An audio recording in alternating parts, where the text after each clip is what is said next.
In 1992, Troy Robinson, who is a senior pastor of the Vineyard in Boise, Idaho, was looking at property. They were trying to find some land.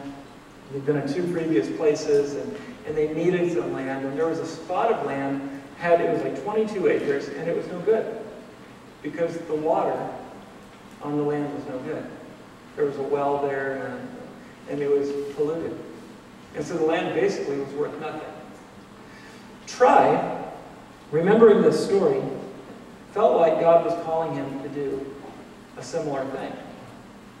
And so Troy got some people together and took a bunch of salt, went to the water source on this property, prayed, threw the water in the salt, and I think 2 weeks later they had the water tested, and it was completely pure. And has been to this day. They bought the property at a significantly reduced rate. They built their facility, and the Boise Vineyard has been responsible for, they are the Boise Recycling Center, because Boise didn't have one. They have schools that send mission teams out. They have accomplished things using that property and that facility. And I think one of the reasons God did it was because he loved them and he was for them. God worked on their behalf with a mighty wonder. Now let me ask you something, or let me throw out a question that you might be asking. Is it still a miracle if we can prove it scientifically? I think that's an interesting question. Apparently, salt can clean certain kinds of water. My ring was probably made by a human being, and somebody probably lost it. We all know that it's the wind patterns that move storms around, and rain comes from clouds, right? We know that. Raising the dead might be a little harder to prove scientifically, but it's not the science we're concerned about when God does a sign, a wonder, or a mighty work. It's not the science. See, I think we err when we think God is supposed to do magic. I think that's dangerous. It's about God's uncommon activity and his creation that makes it a sign, a wonder, a mighty work. Someone probably lost this ring and never found it. But isn't it interesting, the timing, the day, the exact time that my eyes caught this ring laying in the ground? In May 2003, when we experienced this profound downpour at the end of worship, the weather was doing what weather does. But God's activity manipulated it to come at just the right time. I think I shared this before, there was a time at William Carey University out in Pasadena when during a renewal, a revival thing that was going on there was a time we got a phone call and somebody said, "You've got to come here, God's doing some amazing things." On our way, we saw what they were talking about. It rained on the campus. Now, it was cloudy all around. It rained on the campus and nowhere else. We drove around. How do you explain that? Well, rain's a scientific phenomenon. That happens. But it rained on that block during worship at that time. So it's not about the science. It's about what's God doing in the midst of it. Let's talk about this. Should we seek miracles? Well, no. Not if. Actually, I'm going to get to yes, too. So. No. Not if it's to advance my own power or fame. In Acts 8:21, there's a story of Simon the magician who comes to Jesus. And he sees the outpouring of the Holy Spirit. He says, "Hey, I want to add this to my collection."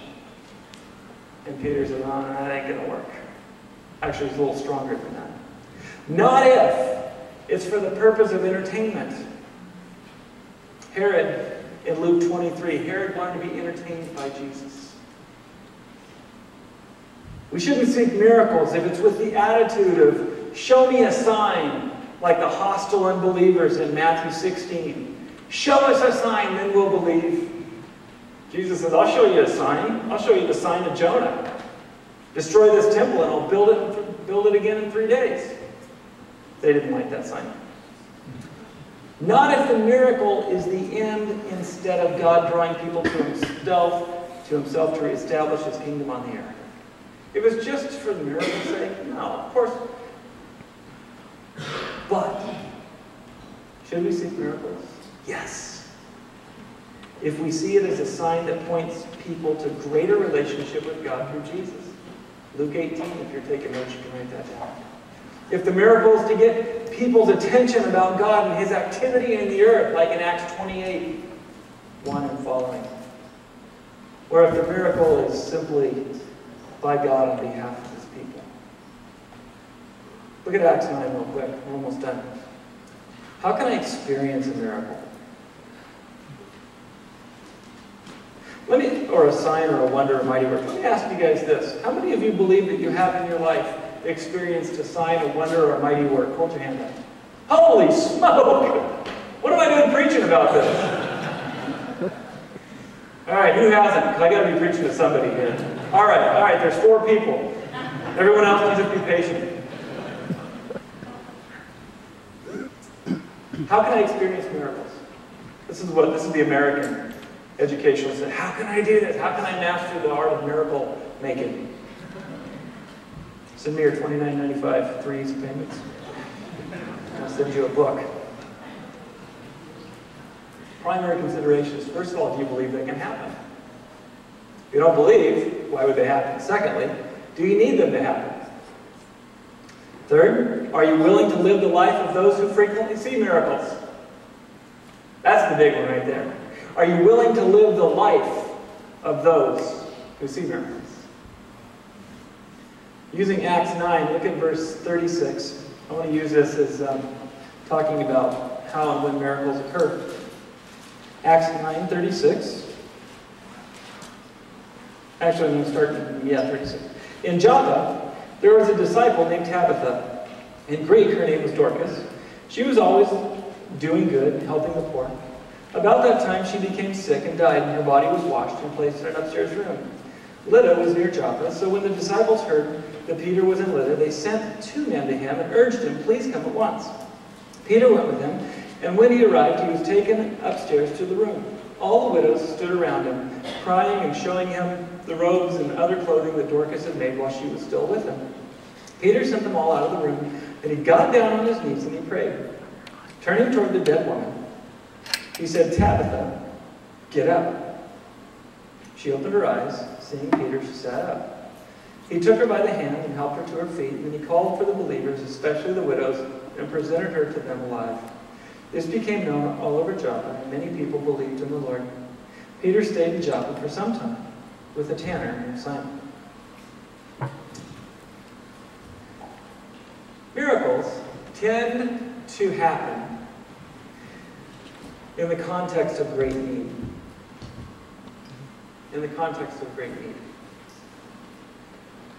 It seems if God has a bias, it's toward the poor. Tabitha wasn't poor, but Tabitha was a servant of the poor. Isn't that interesting? Miracles tend to occur in the context of great need. When the boat was sinking and the disciples woke Jesus up.